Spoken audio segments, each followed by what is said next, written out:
Is this car made for somebody that needs a lot of leg room? Who knows? Alright, what's going on here? 64 Impala SS. It's getting some dashboard work done, so it needs quite a bit of disassembly here. The original dash covering, which we'll see in a minute, is getting pretty crapped and warped and decrepit looking, so what Mike wants to do is he's going to have these professionally filled in, these holes, and he's just going to keep it as a non-padded dash car. Believe me, it doesn't really make a difference in these old cars because the padded dashboards of the day were just really a token gesture of safety, being maybe 1/8 of an inch thick. Obviously, to be fully effective in an accident, you would require a shoulder harness assembly, which this car obviously doesn't have. There's no lap belts on the car either, so it's a very prudently driven car in either case, because as you know, driver safety is the first and foremost of preventing accidents. Of course, it's a factory air car, so you can see the holes in the back over there that are cut out in the vent. But overall, it's in very, very good condition, this car. I mean, underneath the floor, these are all original floors actually in the car. Very, very good condition. Excellent, I would say. We'll have the car put out one day so we could see it in whole. But that's what's going on over here. Now we'll literally crawl out of the car.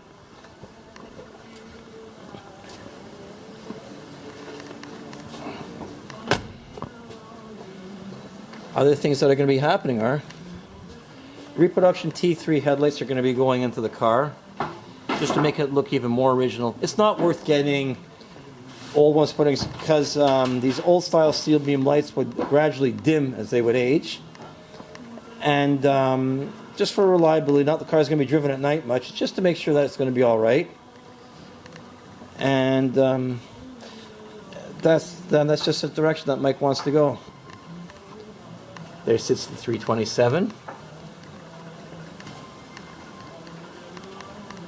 A really, really nice car. Well, we'll see what this is going to bring eventually. A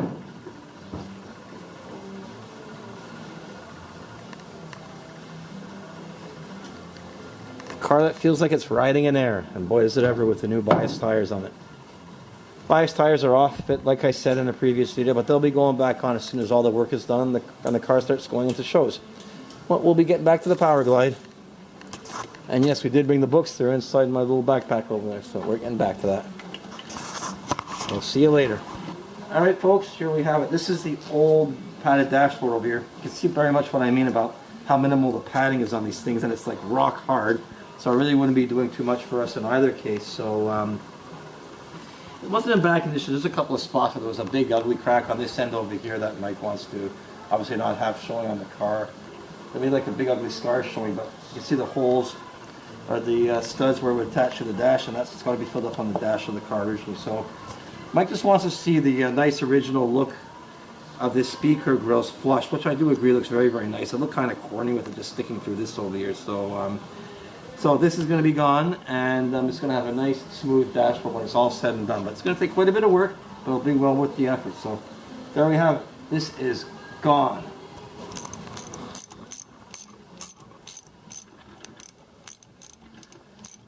It's wiggling.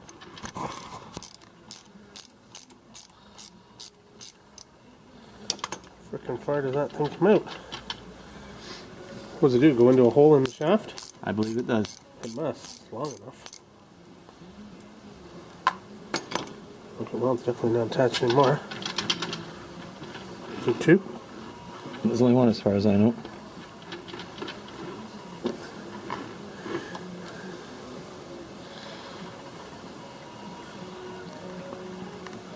Actually, a bit of a tap after. We appear to have run into a touch of binding over here on the shaft. The governor is really just supposed to slide out once you take out that lock screw that you saw us undoing. So we're going to disassemble the governor in parts over here and see if there's something that's sticking. I'll just take a look. We're going to take it out carefully because we have pieces in there, our gaskets, which we'll have new ones in the kit regardless. And but be careful. I'll hold it just like that because we have weights in there. We don't want them to go falling out. Okay, let's leave it like that. Let's see what's causing our interference over here now. I think the lock bolt is definitely out. It's just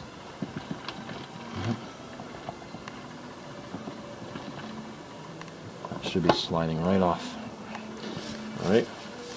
We'll figure this out and we'll be right back. Well, we got the shaft off. Our problem was it looks like it was a tiny little burr over there. You can see the scores. We tapped it off with the Looney Tunes hammer over there very gently.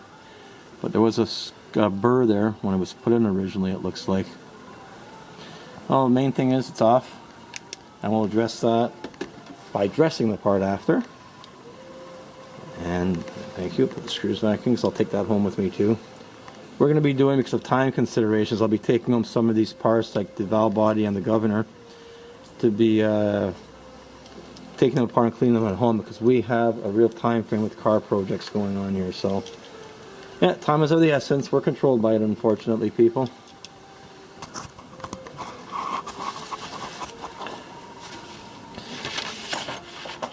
One more part to have fun with. Well, we'll get the transmission laid down flat again, and we're going to proceed to take out the Planetary assembly. What we're going to do is we're going to pull off the rear pump assembly.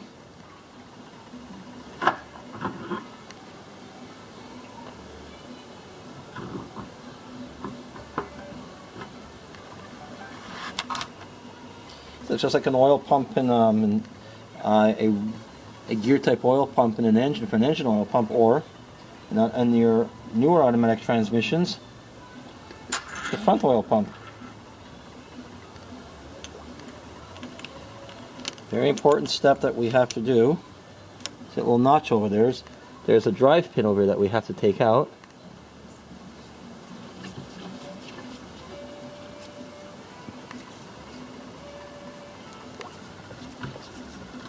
Which we'll grab in a second.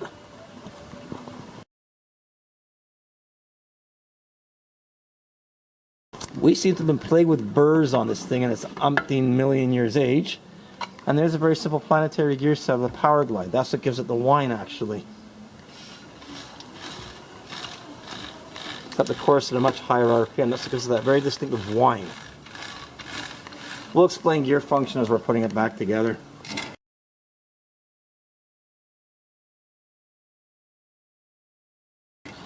And there's a reverse clutch, and there we got to take out a snap ring.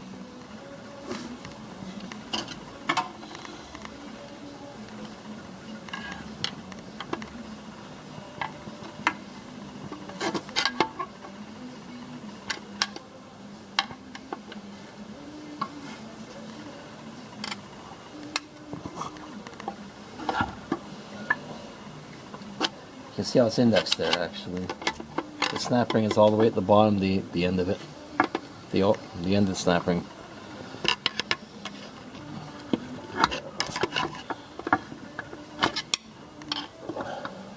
I really gotta get a tripod because we need 4 hands for this.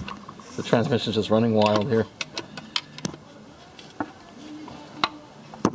One screwdriver is a pile of junk.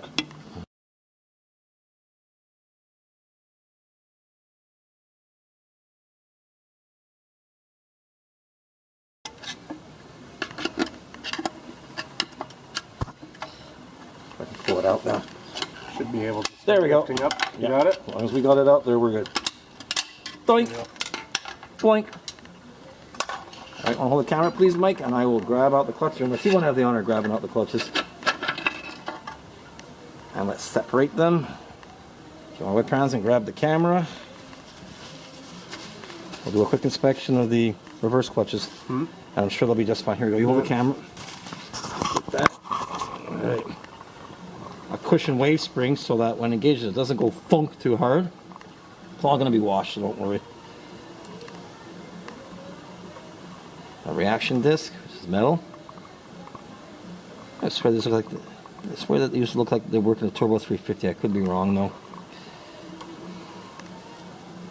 This certainly was a heavy duty make of the transmission because it has the most clutch plates of them all. I think there's six reverses, and that one did signify that it came from a 327. It could have even been used in a 409, this particular transmission. That's pretty good. One of the plates down there looks like it might have been a little bit warm over here. This one's a little bit more wear on it because it's a little bit darker and things, but you really can't judge a plate by its colors, if they're flaking or not. And this one's not, they're not flaking or anything.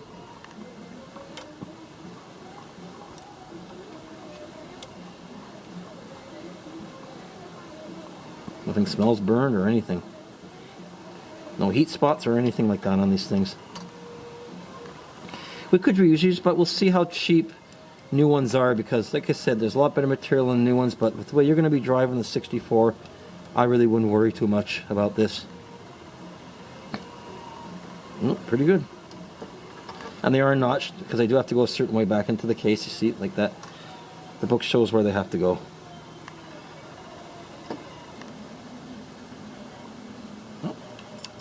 As I suspected, they're in very good condition. Just a cleaning up. Actually, this one over, see, this one's got wear. See? It's all bumpy. So we do have a plate. See, it's smooth over there? You can see the way it's getting eroded there. This plate has to be replaced for sure. This is, see, it's flaking? This one's flaking. So this plate really has to be replaced. It's usually the last one in the stack because it's the last one to get any lubrication, really. So, yeah, this one's got to be replaced. You can see the difference? This side's good, like all the others. And over there, that's bad. It's flaking. Okay, if we replace one, we replace them all. But there we go. Reverse clutch is out. I forgot my piston removal tool at home, so we're going to try something here. It may work, it may not. You need to be right in around. Unfortunately, we really couldn't show what we did, but basically what we did is that ring that Mikey is holding into his hand over here goes up on top of there. There's a snapping that holds it against the case. There's a bunch of return springs.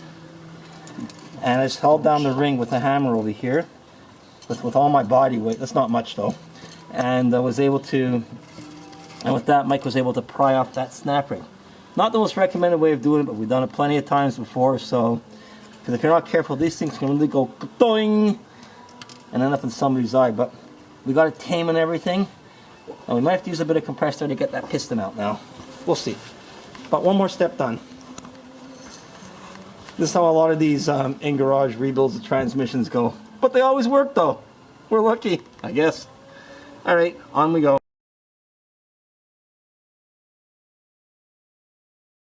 Press it. And Mike got out the piston over here. It just almost slid out by itself. Let's see how the seal feels over there. Hard. Oh yeah, seals are rock hard here.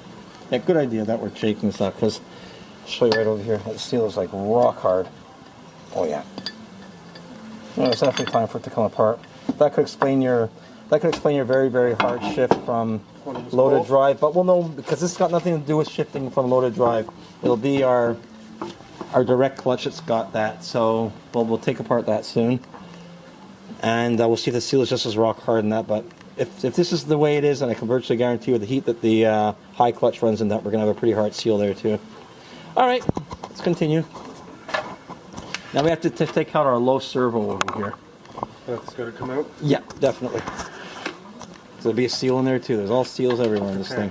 Can you move that? I definitely will. Alright, put it over here. I'm not going to sweat too much about the bags until I can get cleaning, and then I'll bag Yeah, but we have to make sure everything is chronicled though. Bag the clean parts. Yeah.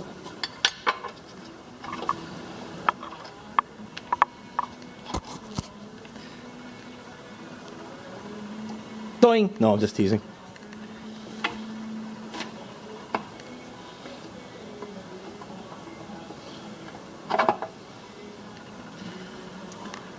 These nice cast iron parts. No, we can just push this out over here. There you go.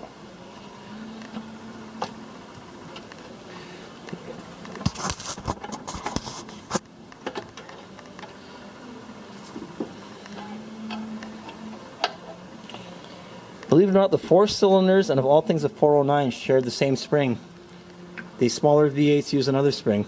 Odd that the 4 cylinder would use the same return spring as the 409. Never did look into why that was the case, but that's what they did. Yeah, this unit was 327. Yeah. I forget what color the one for the 409 and the 4 cylinder was. Something. It might have been orange if I remember correctly, but I stand to be corrected. Yeah, I'm a pretty helpless looking all stripped down like that, eh? Pressure test plate. Alright. Do we need to pull that apart for cleaning or no? Oh, definitely, because we want to get all the passages cleaned out. We'll take all this apart. Once we get it cleaned out relatively, then we'll take that apart. Okay?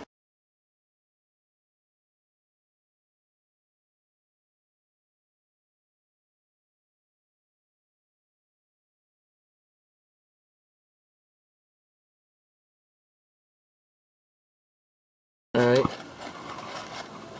A lot more complex than your average new 700 R4 or 200 4R. Allen bolts and things, orientation of this stuff. Lucky guess. Ah, cool, first shot. Way to go, Mike.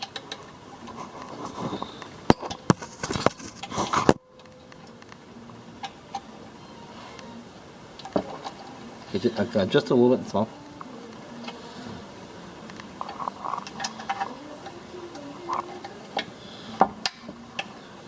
Just along with clamps, and that should just slide out after. Doink, all over the place. More parts flying. Alright. Easier said than done, eh? Now it looks like it's oriented one way or another. See, there's like slots in that shaft if you twist it back this way. Well, if this over here, we'll get an idea when we look at the movie. Alright. We'll be back.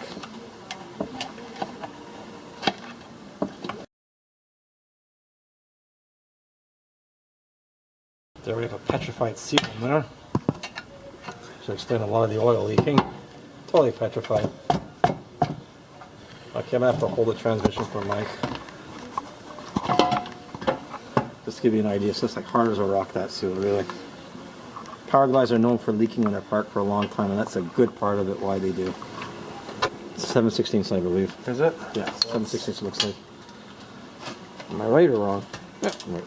Anyway, here's its shifter shaft seal. Hard as a rock. Yeah.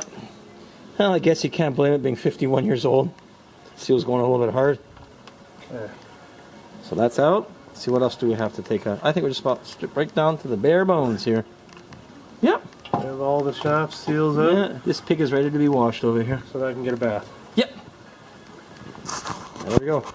But what we're going to do first, we're going to take apart the high clutch so we can see, which is right over here. We're going to check our seals afterwards.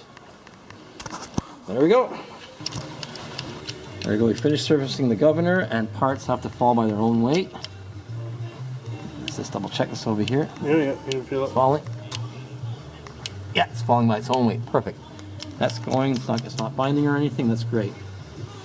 Cleanliness is very, very critical in these things. Okay, so that's going to go in the bag with the Yeah, oil in. I will bag it now. All right. Now what's the tolerances like in that? Well, we still got to clean this piece over here You know what though? I'm just gonna okay. get oil on that so Yeah. that it's there. Perfect. Okay. Good idea. Um, All right. so this has to go in a new bag because we don't want to put it in that bag because that bag No. is contaminated. That's right. Okay. We shall Where's do. the bag for this? I'll grab you one right.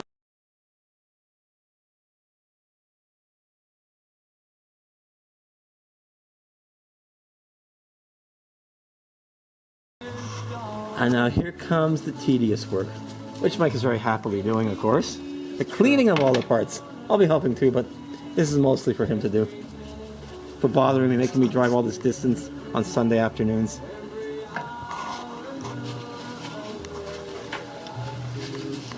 Well, yucky that is after so little parts washing. Goes through all the sludge and dirt that gets into these things over the years.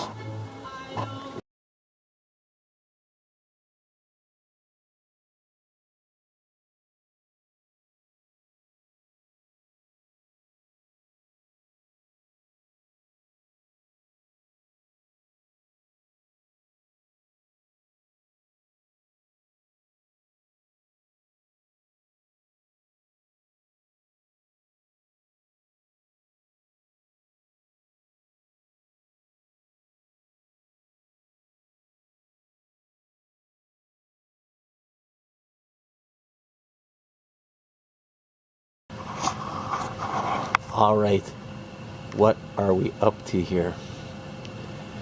I thought my clutch spring tool would fit this over here, but it's made for a larger diameter clutch drum, or just clutch piston, meaning like a turbo 350 or 700 R4 or turbo 400. It wasn't made for the smaller Powerglide series over here, so I have to get this snap ring out and this piston spring. And so we have to do what we have to do. I kind of sort of have things under control over here with the tie wraps and stuff, and whole concoction of C-clamps and a garden trowel and a door hinge. And we'll see how this adventure is going to work over here. We gotta do what we gotta do.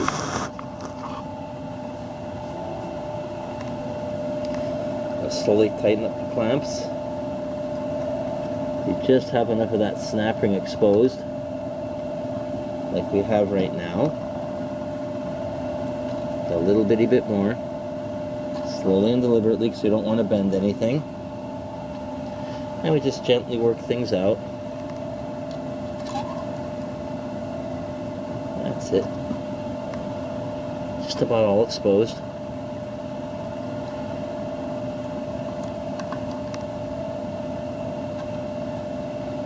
Let's see if we have enough over here now.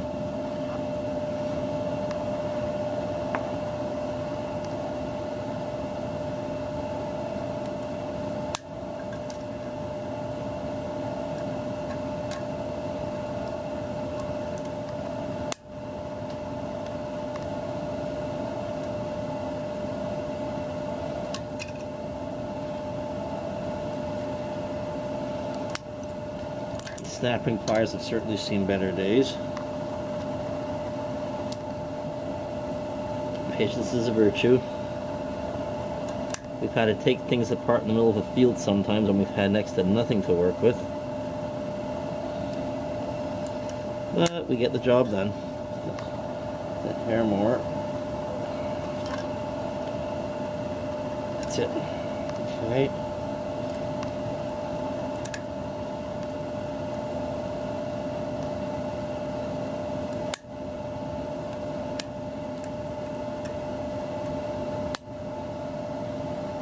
Go. Myself a little screwdriver now. Done. Now I can release this nice and slow.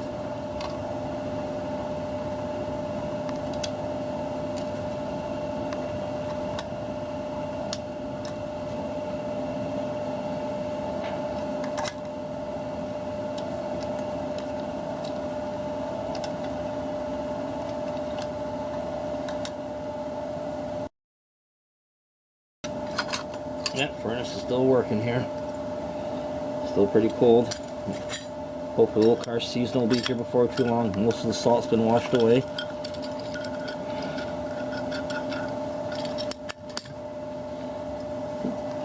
I had the rag underneath here because you do not want to scratch this thrust bearing surface over here. Not at least I don't want to put any scratches on this.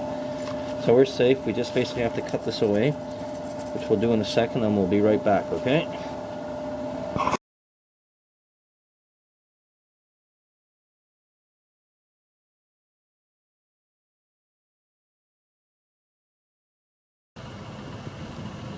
Snip.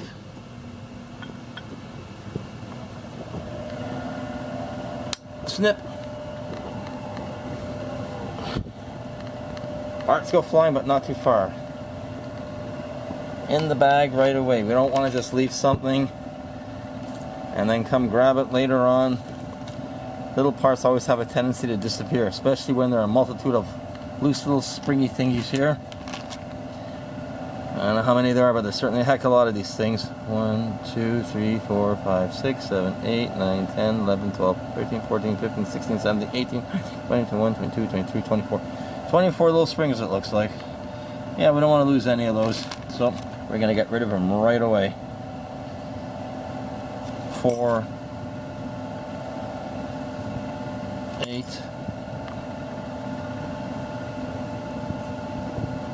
12,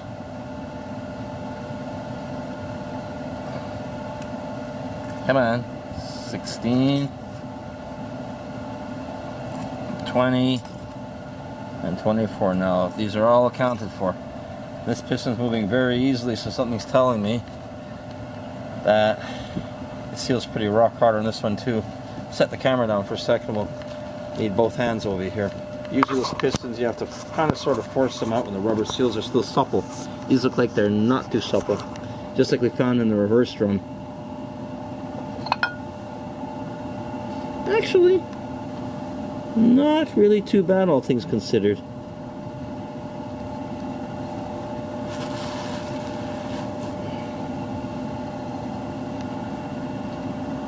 Not horrible, horrible.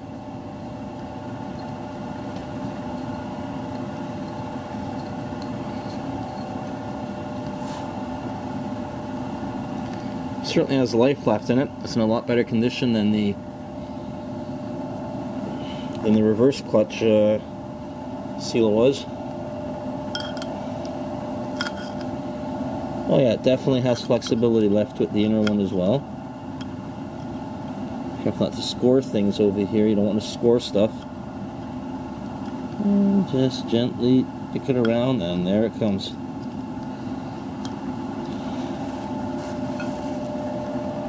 Around, up and over, and there we go.